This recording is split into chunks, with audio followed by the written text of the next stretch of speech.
Hello everyone, welcome back to our YouTube channel. तो आपको पता है हमने इकोनॉमिक्स के ये क्वेश्चन की सीरीज़ स्टार्ट की है जिसमें हम 2000 प्लस क्वेश्चन डिस्कस करेंगे और मेन फोकस हमारा HPRCA ने जो CBSE टीचर्स इकोनॉमिक्स के लिए पोस्टें निकाली है उसकी तैयारी करने का है।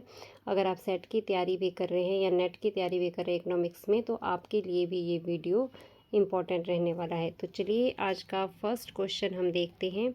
आज का पहला क्वेश्चन है, who said the problem of getting freedom from wants is regarded as an economic problem. तो ये किसने कहा है? ये कथन है JK मेहता की। ऑप्शन बी इसका सही आंसर होगा। नेक्स्ट क्वेश्चन देखते हैं। Scarcity of means to satisfy ends of varying importance is an almost ubiquitous conditions of human behavior. The concept is given by। तो ये कॉन्सेप्ट किसने दिया हुआ? देखिए, विभिन्न महत्व के साध्यों को संतुष्ट करने के लिए साधनों की कमी मानव व्यवहार की लगभग एक सर्वव्यापी स्थिति है। साधनों की कमी की इसमें बात की गई है, तो इसका सही आंसर हमारा होगा, ये बात रॉबिन्सन ने कही है। किसने कही है? रॉबिन्सन ने।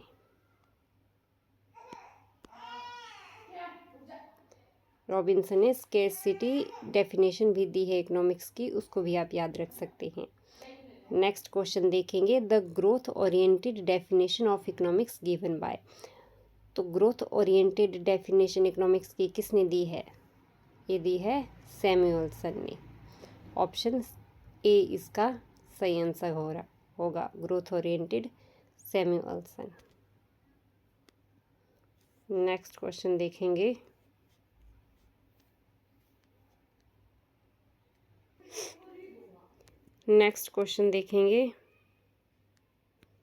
Question number 24। Wealth is not an end itself, it is a means to an end and the end is human behavior। And इसमें क्या है? डिज़ायर, इच्छा, जो मनुष्य की इच्छा होती है। तो ये डेफिनेशन किसने दी है? हिंदी में भी आप से देख सकते हैं, धन अपने आप में एक साध्य नहीं है। डिज़ायर यानी कि इच्छा नहीं है, यह साध्य का एक साधन है। धन के थ्रू हम क्या करते हैं? पैसों से हम चीज़ों को खरीदते हैं और अपनी डिज़ायर को पूरी करते हैं। तो ये कथन किसने कहा है? ये कहा है, इसका सही आंसर होगा मार्शल। ऑप्शन सी, मार्शल ने ये कहा है। नेक्स्ट देखिए, स्कैरसिटी से रिलेटेड क्वेश्चन है। स्कैरसिटी डेफिनेशन किसने दी है? स्कैरसिटी हमने ऊपर भी इससे रिलेटेड क्वेश्चन देखा है, तो रॉबिन्सन ने स्कैरसिटी से रिलेटेड डेफिनेशन दी है। अगर इकोनॉमिक्स की डेफिनेशन की हम बात करते हैं तो 4 तरह की डेफिनेशन से रिलेटेड क्वेश्चन पूछे जाते हैं। एक आता है हमारा वेल्थ डेफिनेशन, जो आपको पता है कि ये एडम स्मिथ ने दी है, एडम स्मिथ ने। नेक्स्ट हमारी आती है मटेरियल वेलफेयर डेफिनेशन, जो कि मार्शल ने दी है, मटेरियल वेलफेयर से संबंधित डेफिनेशन। फिर स्कैरसिटी, जो कि रॉबिन्सन ने दी है। फिर है ग्रोथ ओरिएंटेड डेफिनेशन, जो दी है हमारी सैमुअल्सन ने। किसने दी है? सैमुअल्सन ने। तो ये चारों डेफिनेशन मोस्ट इम्पॉर्टेंट है, इनको याद रखना है। नेक्स्ट 26 नंबर क्वेश्चन देखेंगे, in economics problem of choices arise. जो चुनाव की समस्या होती है वो इकोनॉमिक्स में कैसे उत्पन्न होती है?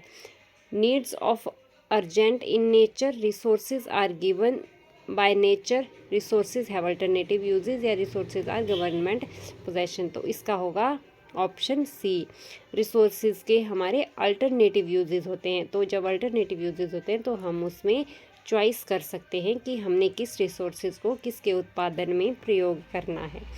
नेक्स्ट देखेंगे 27 number question, who is responsible for inductive method of studying economics.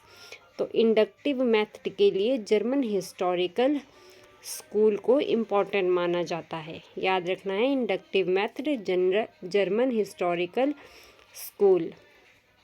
Next देखिए 28 नंबर क्वेश्चन, इसमें मैच करना है कौन सी बुक किसने लिखी है। फर्स्ट बुक हमारी है an essay on the nature and significance of economic sciences, तो ये बुक हमारी लिखी है रॉबिन्सन ने। नेक्स्ट है an inquiry into the nature and causes of wealth of nation, इसका आप सबको पता होगा, ये हमारी है एडम स्मिथ की बुक। फिर है प्रिंसिपल ऑफ इकोनॉमिक्स, ये हमारी मार्शल की बुक है, और सिर्फ इकोनॉमिक्स की अगर बात की जाती है तो ये लिखी है सैमुअलसन ने। नेक्स्ट क्वेश्चन देखेंगे, what does Marshall refers to when he states that the addition benefit which a person derives from a given increase in his stock of a thing diminishes with every increase in stock that he already has। मतलब कि जब addition करते जाते हैं हम किसी भी वस्तु, जैसे कंजम्पशन में अगर हम देखेंगे, जैसे किसी चीज़ का हम ज़्यादा यूनिट को अगर ऐड करते हैं अपने कंजम्पशन से, तो उससे मिलने वाली मार्जिनल यूटिलिटी क्या होती है, घटने लगती है, जिसे law of diminishing marginal utility के तौर पर भी हम पढ़ते हैं। तो इस क्वेश्चन का सही आंसर हमारा होगा option number B, law of diminishing marginal utility. ये कंजम्पशन में, प्रोडक्शन में, हर सेंस में यूज होता है। नेक्स्ट क्वेश्चन देखेंगे, the concept of invisible hand, ये किसने दिया हुआ है, तो इनविजिबल हैंड के बारे में एडम स्मिथ ने बात की है। किसने की है, एडम स्मिथ ने, तो सी ऑप्शन सही होगा। नेक्स्ट देखेंगे, which of the following is not true for the concept of laissez fair. Laissez fair के बारे में क्या सही नहीं है। सबसे पहले आपको पता होना चाहिए कि लेजेस फेयर क्या होता है। ये एक ऐसा तरीका होता है जिसमें राष्ट्र, एक नेशन अपने हिसाब से काम करता है और वहाँ पर सरकार का कोई इंटरफेयर नहीं होता है। मार्केट में भी प्राइस और सप्लाई डिसाइड करने में भी मार्केट अपने आप प्राइस और सप्लाई निर्धारित होती है मार्केट कंडीशन के अकॉर्डिंग। तो इसमें देखेंगे कौन सा सही नहीं है। It is economic system that argues about complete separation of government from economic sector. सही है, गवर्नमेंट का इकोनॉमिक सेक्टर में कोई कंट्रीब्यूशन नहीं होता। तो यहाँ पर गलत पूछा हुआ है, हमने गलत पे टिक लगाना है। नेक्स्ट है, it is advocated by Keynes, तो केन्स इसमें नहीं आएगा। लेजेस फेयर की बात क्लासिकल्स करते हैं। जब आप क्लासिकल की अजम्पशंस पढ़ेंगे तो उसमें आप ये एक मोस्ट इम्पॉर्टेंट अजम्पशन उसमें आएगी, लेजेस फेयर। तो केन्स का ये नहीं होगा, ऑप्शन बी इसका सही आंसर होगा। देखिए, it is advocated by classical, popular किसने किया है, एडम स्मिथ ने। नेक्स्ट क्वेश्चन देखेंगे, 32 number question, an inquiry into the nature, इसके बारे में हमने ऊपर भी पढ़ा है। ये बुक किसकी है, एडम स्मिथ की। नेक्स्ट क्वेश्चन पढ़ते हैं, एक सेकेंड, मैं इसको थोड़ा जूम कर देती हूँ।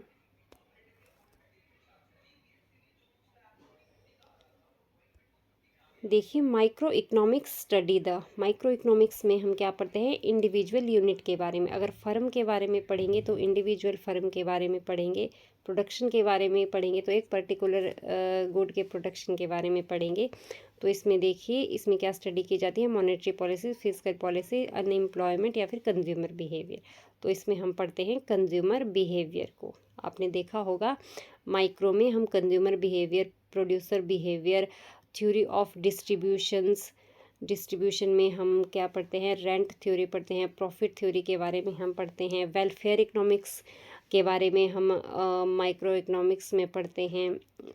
और इस तरह से ये सब चीज़ें हमारी माइक्रो इकोनॉमिक्स में आती है। वेलफेयर इकोनॉमिक्स का भी एक बार क्वेश्चन पूछा गया था कि वेलफेयर इकोनॉमिक्स में के बारे में हम किस में पढ़ते हैं, माइक्रो में या मैक्रो में। तो ये हमारा माइक्रो इकोनॉमिक्स का एरिया है। नेक्स्ट क्वेश्चन देखेंगे, 34 number question, macro economics deals with, macro economics में देखिए एग्रीगेट इकोनॉमिक एक्टिविटीज़, इंडिविजुअल, यहाँ पर इंडिविजुअल आया तो ये नहीं होगा, यहाँ भी इंडिविजुअल है, ये नहीं होगा। तो इसमें ऑप्शन ए एग्रीगेट, जहाँ हम एग्रीगेट की बात करते हैं, aggregate national income, aggregate economic activities, तो ये मैक्रो इकोनॉमिक्स का पार्ट होता है। नेक्स्ट देखिए, 35 number question, which amongst the following are the major concern of macro economics. इसमें भी मैक्रो इकोनॉमिक्स के बारे में पूछा गया है। तो इसमें देखिए problem of unemployment, problem of inflation, दोनों इसमें पढ़ते हैं। फिर देखिए इकोनॉमिक ग्रोथ, तो ये भी आएगा। तो ऑल ऑफ अबव इसका आंसर होगा, option D, all of above. Next question देखेंगे, 36 number question.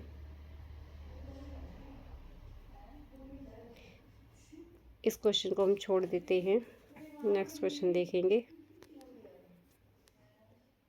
Who has written the tragedy of commons. तो ट्रेजेडी ऑफ कॉमन्स किसने लिखी है? ये लिखी है गैरेट हार्डेन ने। जैसे ट्रेजेडी ऑफ कॉमन में क्या आता है, जो एक व्यक्ति के लिए, इंडिविजुअल के जो चीज़ सही हो सकती है वो ज़रूरी नहीं है सोसाइटी के लिए या पूरी इकोनॉमी के लिए सही हो। जैसे एक व्यक्ति अगर सेविंग करता है तो उसके लिए वो सेविंग अच्छी चीज़ है। पूरा राष्ट्र अगर सेविंग करेगा तो कंजम्पशन नहीं होगा और इन्वेस्टमेंट नहीं होगा, इकोनॉमी कोलैप्स कर जाएगी। तो इसीलिए ट्रेजेडी ऑफ कॉमन्स किसने लिखी है? गैरेट हार्डिन ने। नेक्स्ट देखिए, which method can help in obtaining a welfare improvement if externalities exist. Economy में एक्सटर्नलिटीज़ एग्जिस्ट करती है तो इसमें हम क्या पढ़ते हैं, क्या चीज़ें हेल्प करती है? रेगुलेशन होना चाहिए और असाइनिंग प्रॉपर्टी राइट्स और परमिटिंग बार्गेनिंग, प्रॉपर्टी राइट्स होने चाहिए। तो इसमें दोनों ऑप्शन ए और ऑप्शन बी सही होंगे। नेक्स्ट क्वेश्चन देखेंगे, 39 number question. Which of the following is required by the first fundamental theorem of economics? तो फर्स्ट फंडामेंटल थ्योरम में क्या आता है? Producer and consumers to be price takers, there be a efficient market for every commodity, that the economy operates at some point of utility possibility curve. जिसकी utility possibility किसी भी point पर जो है इकोनॉमी ऑपरेट करती है, equilibrium में होती है। तो ये तीनों जो है फर्स्ट फंडामेंटल थ्योरम में आता है, तीनों को याद रखना है। फर्स्ट फंडामेंटल थ्योरम में क्या होता है? प्रोड्यूसर और कंज्यूमर दोनों प्राइस टेकर होते हैं और एवरी कमोडिटी के लिए जो है एफिशिएंट मार्केट होती है और यूटिलिटी पॉसिबिलिटी कर्व के किसी एक पॉइंट पर इकोनॉमी ऑपरेट करती है। फर्स्ट फंडामेंटल थ्योरम में तीनों असम्पशन आती है। नेक्स्ट देखेंगे 40 number question. Which branch of economic theory is associated with the difficulty of resources allocation. तो रिसोर्स एलोकेशन की बात हम किस में करते हैं? ये हम करते हैं माइक्रो इकोनॉमिक थ्योरीज में। जैसे कि थोड़ी देर पहले हमने समझा, माइक्रो इकोनॉमिक्स में हम क्या क्या पढ़ते हैं? Theory of distribution, theory of distribution, theory of allocation, ये सब हम माइक्रो इकोनॉमिक्स में पढ़ते हैं कि रिसोर्सेज जैसे कैपिटल है, लेबर है, किस तरह से हम उनको वस्तुओं के प्रोडक्शन पर डिस्ट्रीब्यूट करेंगे। कि कैपिटल गुड्स का ज़्यादा प्रोडक्शन करना है, एग्रीकल्चर गुड्स का, इंडस्ट्रियल गुड्स का, तो इन पर हमें रिसोर्सेज को एलोकेट करना होता है। तो इस तरह से ये माइक्रो इकोनॉमिक थ्योरी का पार्ट है। नेक्स्ट देखेंगे, which of the following statement is correct. First है, in positive economics we deal with scientific issues and questions. फिर है, in normative economics disagreements among economist can never be resolved. तो ये दोनों statements बिल्कुल सही हैं, बोथ, ऑप्शन डी इसका सही आंसर होगा, बोथ स्टेटमेंट्स ट्रू। नेक्स्ट है, the term macro economics was coined and used for the first time by. तो फर्स्ट टाइम रेगनर फ्रिश ने 1933 में इकोनॉमिक्स को मैक्रो और माइक्रो इसमें डिवाइड किया था। तो कब किया था? 1933 में। नेक्स्ट देखेंगे, market economics rely on which of the following to allocate scarce resources, बाजार दुर्लभ संसाधनों को आवंटित करने के लिए किस पर निर्भर करता है? गवर्नमेंट पर, कंज्यूमर पर, रिलेटिव प्राइसेस पर, या रेट ऑफ इंटरेस्ट पर? तो ये रिलेटिव प्राइसेस पर डिपेंड करेगा।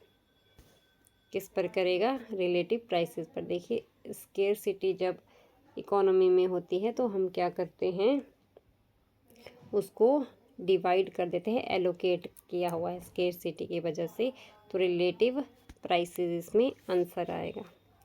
नेक्स्ट देखिए, almost all of the countries of the present world have adopted the system of, maximum countries में क्या होता है? मिक्स्ड इकोनॉमी होती है। वर्तमान में विश्व में लगभग सभी देशों में मिक्स्ड इकोनॉमी को अपनाया गया है, जहां गवर्नमेंट सेक्टर और प्राइवेट सेक्टर दोनों सेक्टर जो है देश के विकास में हेल्पफुल होते हैं, जैसे कि भारत में मिक्स्ड इकोनॉमी है।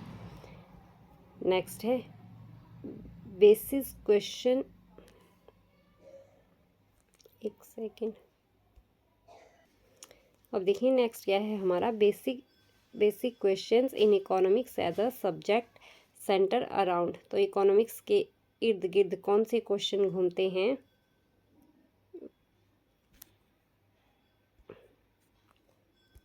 ये देखिए कौन सा विषय है ये, इनकम, एक्सपेंडिचर, इक्विटी, या फिर none of the above.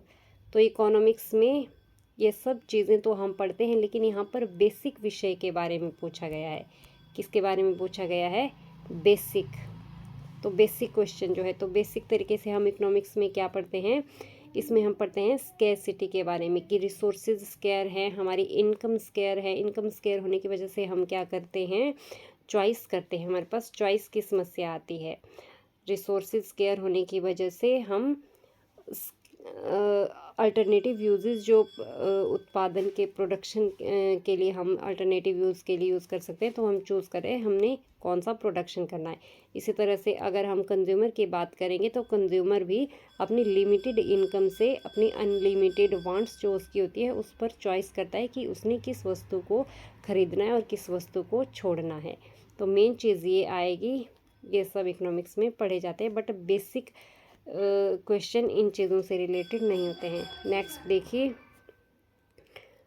Unit price of land, labour and capital are studied in, भूमि, श्रम और पूंजी की इकाई कीमतों का अध्ययन किया जाता है। तो ये किया जाता है माइक्रो इकोनॉमिक्स में। यूनिट प्राइस के बारे में पूछा गया है तो ये माइक्रो इकोनॉमिक्स का पार्ट होगा। नेक्स्ट देखेंगे, नेक्स्ट क्वेश्चन छोड़ देते हैं। इस क्वेश्चन का आप कमेंट करके आंसर बताना कि अभी का जो बजट आया है 2025-26 का और 2026-27 दोनों का, क्योंकि एचपी में हमने देखा है, जो सीबीएसई के पेपर हमने देखे, जो बजट और सर्वे से क्वेश्चन आए थे वो इस बार का बजट और पिछले साल का सर्वे नहीं था, वो पिछले साल का बजट और उससे पिछले साल के सर्वे से क्वेश्चन पूछे गए थे। तो ये आप याद रखना, इन दोनों से देखना है कि एचपी में जो है एजुकेशन में जीडीपी का कितना % खर्चा किया गया है एचपी में, और सेंट्रल गवर्नमेंट का, सेंट्रल सरकार का भी यही देखना है कि सेंटर में भी जीडीपी का कितना % एजुकेशन पर खर्चा किया गया है। ये आपके लिए होमवर्क है। नेक्स्ट क्वेश्चन देखेंगे, according to the classical development theories the key to progress is. तो क्लासिकल में हमने क्या पढ़ा? लेबर, टेक्नोलॉजी, लेजर्स फेयर, कैपिटल एक्यूमुलेशन। उसके अजम्पशन में लेजर्स फेयर हमने पढ़ा। ये मोस्ट इम्पॉर्टेंट अजम्पशन है जो इकोनॉमी में बहुत ज़रूरी होती है प्रोग्रेस करने के लिए। तो ऑप्शन सी इसका सही आंसर होगा। नेक्स्ट देखेंगे, macro economics is a study of economics that deals with. Macro economics, firms and house hold, यहाँ ओनली आया हुआ है, ओनली। जहाँ भी क्वेश्चन में, मैक्सिमम क्वेश्चन में क्या होता है, जहाँ भी ओनली आया होता है 70, 80 या लगभग 90% उसमें संभावना रहती है कि ये ऑप्शन नहीं होगा या फिर ये गलत होगा। तो यहाँ पर ये बाहर हो गया। फिर है firms, house holds, government and external sector, ये इसका सही उत्तर। ये सब हम समष्टि अर्थशास्त्र में पढ़ते हैं। यहाँ देखिए डिमांड फॉर स्पेसिफिक प्रोडक्ट लिखा हुआ है, बैलेंस ऑफ पेमेंट लिखा हुआ है, तो इसका बी ऑप्शन सही होगा। नेक्स्ट देखिए third fundamental theorem of welfare economics क्या एज्यूम करती है? Economies of scale, externalities, diseconomies of scale या फिर इकोनॉमीज ऑफ स्कोप। इसमें क्या होता है, एक्सटर्नलिटीज को ये नहीं मानते हैं, ये मानते हैं कि कल्याणकारी अर्थशास्त्र में तीसरी मौलिक प्रमेय माना गया है कि वहाँ कोई एक्सटर्नलिटीज नहीं है, बाह्यताएं नहीं होती है मार्केट में। नेक्स्ट है life time welfare of an individual, तो लाइफ टाइम वेलफेयर के बारे में पूछा गया है, कैन बी क्वांटिफाइड ओनली, फिर से ओनली आएगा, ओनली इन सम केसेस ये गलत है, कैन बी क्वांटिफाइड ये भी गलत आएगा, कैन नॉट बी क्वांटिफाइड ये इसका सही आंसर है। लाइफ टाइम वेलफेयर, एक इंडिविजुअल के लाइफ टाइम वेलफेयर को क्वांटिफाइड नहीं कर सकते हैं, तो ऑप्शन सी इसका सही आंसर होगा। नेक्स्ट क्वेश्चन देखते हैं 52 number question. The first fundamental theorem of welfare economics is assumed to supply of इसमें किस चीज़ की सप्लाई की बात की जाती है? कॉमन गुड्स की। कॉमन गुड्स में हम देखते हैं जैसे एक सेकेंड, तो ये देखिए कॉमन गुड्स की इसमें बात की जाती है फर्स्ट फंडामेंटल थ्योरम में। अब कॉमन गुड्स के बारे में समझेंगे कि कॉमन गुड्स क्या होता है। कॉमन गुड्स होता है ये क्लब गुड्स का अपोजिट होता है। कॉमन गुड्स क्या होता है, जैसे मछली पकड़ना, मछली पकड़ने में हम क्या होते हैं कि आप किसी को मछली पकड़ने से रोक नहीं सकते, यानी कि नॉन एक्सक्लूडेबल होगा, बट उसमें प्रतिद्वंदिता होती है, रिवेलरियस होता है, प्रतिद्वंदिता होती है, बट आप एक्सक्लूड नहीं कर सकते। इसलिए क्लब गुड में क्या होता है, नॉन रिवेलरियस होता है।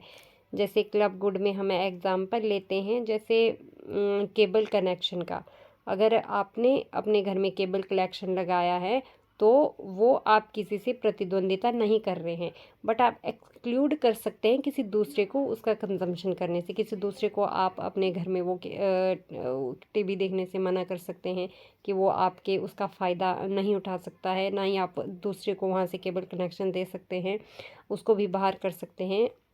तो इस तरह से देखिए, अब इसमें मोस्ट इम्पॉर्टेंट दो चीज़ें जो हम देखते हैं, देखिए पब्लिक गुड और प्राइवेट गुड।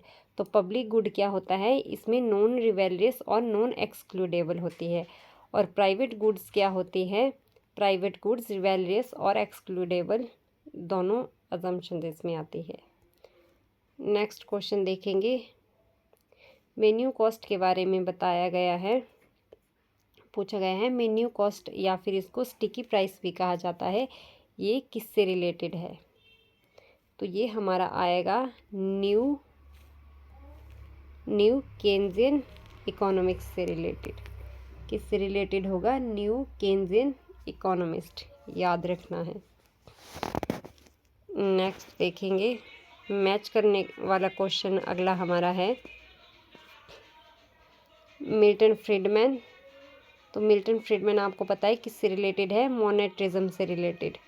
फिर है रॉबर्ट मुंडेल हमारा आएगा सप्लाई साइड इकोनॉमिक्स में। किस में आएगा? Supply side economics, Robert Mundell. फिर है मिसेस जॉन रॉबिन्सन केन्जियन में आएगी। फिर है कार्ल मेंजर हमारा है ऑस्ट्रियन स्कूल से रिलेटेड, तो ये इसके सही मिलान है। नेक्स्ट देखना है,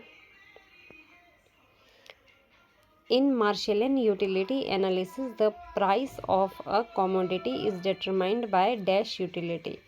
कौन सी यूटिलिटी है? Initial utility, total utility, marginal utility या इक्वी मार्जिनल यूटिलिटी। तो यहाँ पर आएगा मार्जिनल यूटिलिटी। प्राइस जो है मार्जिनल यूटिलिटी से डिसाइड होते हैं। मार्शल को जो है जो मार्जिनलिस्ट इकोनॉमिक्स होते हैं उनमें भी ये सम्मिलित हैं। तो यहाँ पर मार्जिनल यूटिलिटी आएगा। तो ये थी आज की हमारी वीडियो। अगर आपको वीडियो अच्छी लगी हो तो वीडियो को लाइक करें, शेयर करें और चैनल को सब्सक्राइब कर दें। धन्यवाद।